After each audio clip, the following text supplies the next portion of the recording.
ಇವತ್ತಿನ ರೀಡಿಂಗಲ್ಲಿ ನಿಮ್ಮ ಪ್ರೀತಿ ಪಾತ್ರರು ಈ ಕ್ಷಣ ನಿಮ್ಮ ಬಗ್ಗೆ ಏನು ಯೋಚಿಸ್ತಾ ಇದ್ದಾರೆ ಅನ್ನೋದನ್ನು ತಿಳ್ಕೊಳ್ಳೋಣ. ಇದೊಂದು ಜನರಲ್ ರೀಡಿಂಗ್ ಆಗಿರುತ್ತೆ. ನಿಮಗೆ ರೆಸೊನೇಟ್ ಆದರೆ ಮಾತ್ರ ಈ ಒಂದು ರೀಡಿಂಗ್ನ ವಾಚ್ ಮಾಡೋದಕ್ಕೆ ಕಂಟಿನ್ಯೂ ಮಾಡ್ತೀರಾ. ಅದರ್ವೈಸ್ ನೀವು ಪರ್ಸ್ನಲ್ ರೀಡಿಂಗ್ನ ಬುಕ್ ಮಾಡ್ಕೊಳ್ಬಹುದು. ಓಕೆ, ಹಾಗೆ ಯಾರೆಲ್ಲ ಚಾನಲ್ನ ಫಾಲೋ ಮಾಡ್ತಾ ಇದ್ದೀರಾ, ವೆರಿ ಗುಡ್. ಹಾಗೆ ಯಾರು ಫಾಲೋ ಮಾಡ್ತಿಲ್ಲ, ಫಾಲೋ ಮಾಡಿ, ನನ್ನ ಜೊತೆ ಕನೆಕ್ಟ್ ಆಗಿ. ನನ್ನ ಜೊತೆ ಕನೆಕ್ಟ್ ಆದರೆ ಅನ್ಲಿಮಿಟೆಡ್ ಆಗಿರುವಂತಹ ಹೀಲಿಂಗ್ ನಿಮಗೆ ಸಿಗ್ತಾ ಹೋಗುತ್ತೆ. ಓಕೆ, ನೆನಪಿರಲಿ. ಮೊದಲನೇ ಕಾರ್ಡ್ 5 ಆಫ್ ಕಪ್ಸ್ ಬರ್ತದೆ ಇಲ್ಲಿ. ನಿಮ್ಮ ಜೊತೆಗಿರುವಂತಹ ಹಳೆ ನೆನಪುಗಳು ಅವರಿಗೆ ಎಲ್ಲೊಂದ್ ಕಡೆ ಕಾಡ್ತಾ ಇರುವಂತದ್ದು, ಅದ್ರ ಬಗ್ಗೆ ಇಲ್ಲಿ ಮೆಲುಕು ಹಾಕ್ತಾ ಇರುವಂತ ಒಂದು ಎನರ್ಜಿ ಬರ್ತಿದೆ. ನಿಮ್ಮ ನಗೋರಿಗೆ ತುಂಬಾ ನೆನಪಾಗ್ತಿರುವಂತಹ ಎನರ್ಜಿ ಕೂಡ ಇದೆ ಇಲ್ಲಿ. ನಿಮ್ಮಿಬ್ರು ರಿಲೇಶನ್ಶಿಪ್ ಅಲ್ಲಿ ನೀವಿಬ್ರು ಇದ್ದಾಗ, ಒಟ್ಟಿಗಿದ್ದಾಗ ಅವ್ರು ನಿಮಗೆ ಯಾವಾಗ್ಲೂ ಹೇಳ್ತಾ ಇದ್ರು, ನಿನ್ನ ಸ್ಮೈಲ್ ಚೆನ್ನಾಗಿದೆ, ನಿನ್ನ ನಗಡೋ ಸ್ಟೈಲ್ ಇರ್ಬೋದು ಅಥವಾ ನಿನ್ನ ಸ್ಮೈಲ್ ಇರ್ಬೋದು, ನನಗೆ ತುಂಬಾ ಖುಷಿ ಕೊಡುತ್ತೆ.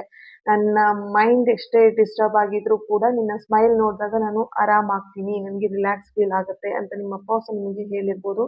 ಸೊ ಅದನ್ನ ಅವ್ರು ಇಲ್ಲಿ ಮಿಸ್ ಮಾಡ್ಕೊಳ್ತಾ ಇದ್ದಾರೆ. ಓಕೆ, ಇಲ್ಲಿ ಕಿಂಗ್ ಆಫ್ ಕಪ್ಸ್ ಬರ್ತಿರೋದ್ರಿಂದ ಇಲ್ಲಿ ಓಕೆ, ಅವ್ರಿಗಿಲ್ಲಿ ನಿಮ್ಮನ್ನ ಭೇಟಿ ಆಗೋದಕ್ಕೆ, ಅಂದ್ರೆ ನಿಮ್ಮನ್ನ ಎಲ್ಲಾದ್ರೂ ಸಿಗ್ತೀಯಾ ಅಥವಾ ನಾನು ನಿನ್ನನ್ನ ನೋಡ್ಬೇಕು, ನಿನ್ನನ್ನ ಭೇಟಿ ಮಾಡ್ಬೇಕು ಅನ್ನುವಂತಹ ಒಂದು ಹಂಬಲ ಅವರಲ್ಲಿ ಬರ್ತಾ ಇದೆ. ಆ ಒಂದು ಎನರ್ಜಿ ಕೂಡ ಇದೆ ಇಲ್ಲಿ.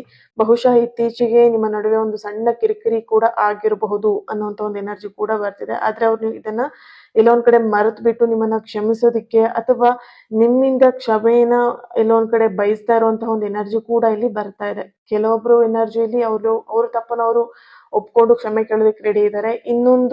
ಇನ್ನೊಂದಷ್ಟು ಎನರ್ಜಿಯಲ್ಲಿ ಇಲ್ಲಿ ನೀವು ಕ್ಷಮೆ ಕೇಳಲಿ ಅನ್ನುವಂತಹ ಒಂದು ಭಾವನೆ, ಫೀಲಿಂಗ್ ಕೂಡ ಇಲ್ಲಿ ಈ ಒಂದು ರೀಡಿಂಗ್ ಅಲ್ಲಿ ಬರ್ತಾ ಇದೆ. ಓಕೆ, ಇಲ್ಲಿ ಈ ಒಂದು ಸಣ್ಣ ಕಿರಿಕಿರಿ ಬೇರೆಯವರಿಂದ ಆಗಿದೆ ಅಂತ ಇಲ್ಲಿ ಕಾಣಿಸ್ತಿದೆ. ಬೇರೆಯವರ ವಿಷಯದಲ್ಲಿ ನಿಮ್ಮಿಬ್ರು ಮಧ್ಯೆ ಒಂದು ಸಣ್ಣ ಜಗಳ ಅಥವಾ ಮನಸ್ತಾಪ, ಕಿರಿಕಿರಿ ಆಗಿರಬಹುದು ಅನ್ನುವಂತ ಒಂದು ಎನರ್ಜಿ ಬರ್ತಿದೆ. ಅವರ ಮನಸ್ಸಲ್ಲಿ ನಿಮ್ಮ ಬಗ್ಗೆ ಒಂದು ಸ್ಥಾನ ಭದ್ರವಾಗಿದೆ, ನೀವು ಚಿಂತೆ ಮಾಡ್ಬೇಕಂತ ಏನೂ ಇಲ್ಲ. ಓಕೆನಾ, ನೀವು ಅವರಿಗೊಂದು ಸಣ್ಣ ಮೆಸೇಜ್ ಮಾಡಿದ್ರೆ ಅವರ ಒಂದು ಆ ದಿನ ತುಂಬಾನೇ ಬ್ಯೂಟಿಫುಲ್ ಆಗಿ ಇರತ್ತೆ. ಓಕೆ, ಸೊ ನಿಮ್ಮಿಂದ ಒಂದು ಮೆಸೇಜ್ ಹೋಗಿ ಅಂತ ಇಲ್ಲಿ ಅವರು ಕೂಡ ನಿರೀಕ್ಷೆಯಲ್ಲಿ ಇದ್ದಾರೆ, ನಿಮ್ಮಿಂದ ಒಂದು ಮೆಸೇಜ್ ಬರಲಿ ಅಥವಾ ಕಾಲ್ ಬರಲಿ ಅಂತ ಹೇಳ್ಬಿಟ್ಟು. Okay, thank you so much. ಈ ಒಂದು ರೀಡಿಂಗ್ ಎನರ್ಜಿನ ರಿಸೀವ್ ಮಾಡ್ಕೊಳ್ಳೋದಕ್ಕೆ ಕಮೆಂಟ್ ಅಲ್ಲಿ ತಿಳಿಸ್ತೀರಾ 111 ಅಂತ ಹೇಳಿ ರೆಡ್ ಹಾರ್ಟ್ ಮಾರ್ಕ್ ಅನ್ನ ಹಾಕಿ ಎನರ್ಜಿನ ರಿಸೀವ್ ಮಾಡ್ಕೊಳ್ಳಿ. ಹಾಗೆ ಯಾರ ಹತ್ರ ಈ ಒಂದು ರೀಡಿಂಗ್ ನ ಶೇರ್ ಮಾಡ್ಕೊಳ್ಬೇಕಂತ ಅನ್ಸುತ್ತೆ ಅವ್ರ ಹತ್ರ ಶೇರ್ ಮಾಡ್ಕೊಳ್ಳಿ. ಲೈಕ್ ಮಾಡೋದನ್ನ ಮರಿಬೇಡಿ, ಹಾಗೆ ಫಾಲೋ ಮಾಡೋದನ್ನು ಕೂಡ ಮರಿಬೇಡಿ. Thank you, God bless you all. ಇನ್ನೊಂದು ರೀಡಿಂಗ್ ಅಲ್ಲಿ ಸಿಗೋಣ. ಅಲ್ಲಿವರೆಗೆ ಲಾಟ್ಸ್ ಆಫ್ ಲವ್.